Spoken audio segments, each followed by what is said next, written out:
Biz niyə gecə yatırıq? Əslində bunun həm fiziologiyamızla, həm də təkamüllə əlaqəsi var. Bu bir növ insan üçün vərdiş deyil. Milyon illərlə uyğunlaşmış bir təkamül yoludur və genetikamızda kodlanmışdır.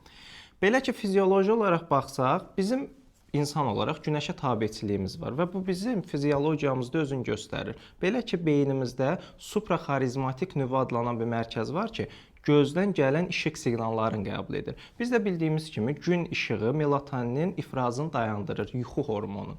Və nə zaman gün işığı azalır, qaranlıq düşür, melatoninin səviyyəsi artır və artıq yatmalı olduğumuzun siqnalını bizə verir.